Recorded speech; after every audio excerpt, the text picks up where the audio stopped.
শীত এবার যাবার মুখে, তাই ঠিক করলাম এই সপ্তাহের আমাদের যে কন্টেস্টটা চলছিল, শীতের কন্টেস্ট, যেটা প্রতি সপ্তাহে আমি দেব বলে কথা দিয়েছিলাম, আশা করি রাখতে পেরেছি। সেই কন্টেস্টটা জানুয়ারি মাসের শেষ সপ্তাহে আমাদের শেষ করব। তাই আমি দুটো ডেজার্টের রেসিপি এই সপ্তাহে দেব।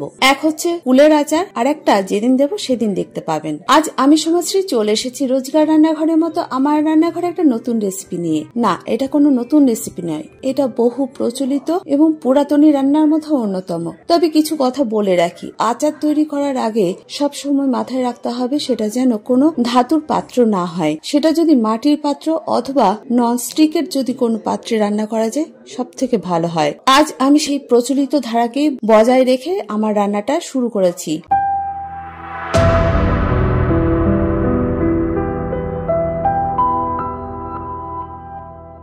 তবে রান্নাটা করার জন্য যে সকল উপকরণ লাগবে সেগুলো সবারই জানা। আর এই রান্নাটার জন্য স্পেশাল যেটা মশলা তৈরি করব, আগে সেটাকেই তৈরি করে দেখিয়ে নিচ্ছি। প্রথমে আমি হালকা আঁচে একটা মাটির কড়াই বসিয়ে দিয়েছি। এর মধ্যে দিয়ে দিয়েছি 5টা শুকনো লঙ্কা। এই লঙ্কাগুলোকে কিছুক্ষণ রোস্ট করে নিতে হবে। লঙ্কাটা আগে দেওয়ার কারণ হচ্ছে লঙ্কা ভাজতে বাকি উপকরণ থেকে একটু সময় লাগে। লঙ্কাগুলো যখন একটুখানি ভাজা হয়ে যাবে তখন দিয়ে দিতে হবে একে একে অন্যান্য মশলাগুলো। এগুলো আমি বলে নিচ্ছি, আপনারা আগে জোগাড় করে রেখে দেবেন।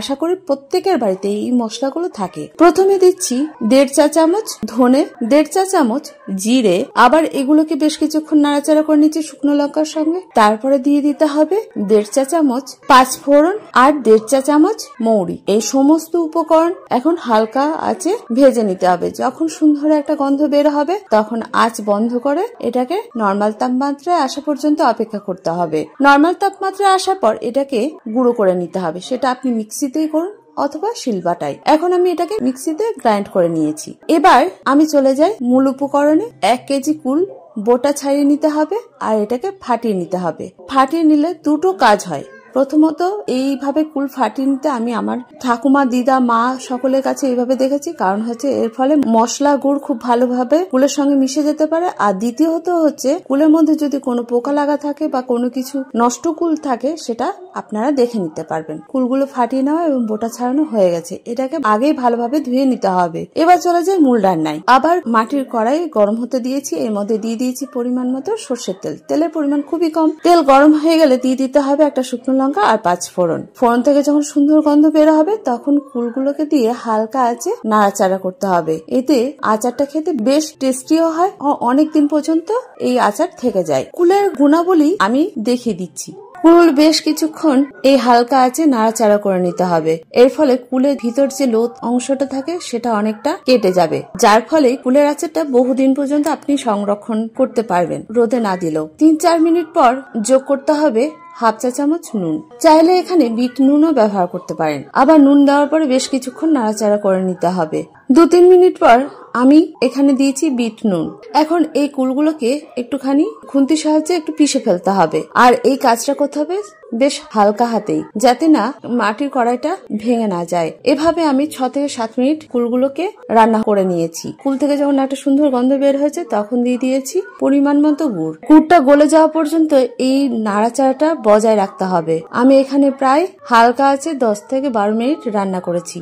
গুড় দেওয়ার পরে প্রথমে দেখা যাবে গুড়টা বেশ ঝোলঝোলে হয়ে গেছে। তার 10 মিনিট পরে আস্তে আস্তে এটা টানতে শুরু করে দেবে। 10 মিনিট পর 2 চামচ ভিনিগার যোগ করতে হবে। এটাও হচ্ছে দীর্ঘদিন আচার সংরক্ষণের অন্যতম একটা কারণ। যখন গুড় আর কুল একদম মাখো হয়ে যাবে, বোঝা যাবে এবার আচারটা প্রায় হয়ে এসেছে। ঠিক সেই সময় দিয়ে দিতে হবে গ্রাইন্ড করা বা গুঁড়ো করে রাখা মশলাটাকে। আর মশলাটাকে খুব ভালোভাবে হালকা আছে কুলের মধ্যে মিশিয়ে নিলেই রেডি হয়ে যাবে দুর্দান্ত সাথে কুলের আচার, যেটা খাওয়ার জন্য আমরা স্কুলের গেটের সামনে অপেক্ষা করতাম, আমি আপনি সকলেই। আর বাড়িতে হাত পেতে নিতাম প্রত্যেক দিনে এই আচার খাওয়ার জন্য। আমার মতো আর কে কে আছেন এই কুলের আচার খাওয়ার জন্য অপেক্ষায় থাকতেন? যাই হোক, এই কুলের আচার ঠান্ডা হয়ে যাওয়ার পরে কাচের বয়াম বা মাটির বয়ামে ভরে রাখবেন। আর এই আচার বারবার রোদে দেওয়ার ঝামেলা থেকে মুক্তি পাবেন। খেতেও টেস্টি হয়। চাইলে আজকেই তৈরি করে ফেলুন। তৈরি করার পরে কেমন হয়েছিল সেটা কিন্তু কমেন্ট করে জানাতে ভুলবেন না। আমিও তো থাকি আপনাদের কমেন্টের অপেক্ষায়। আর আমার রান্না বা রেসিপি কে কোথা থেকে দেখছেন সেটাও কমেন্ট করবেন, সঙ্গে আপনাদের নামটাও শেয়ার করবেন।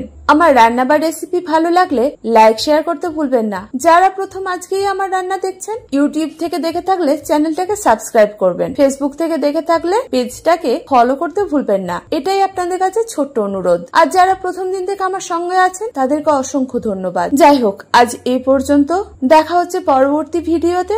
আপনারা ভালো থাকুন, সুস্থ থাকুন। ধন্যবাদ।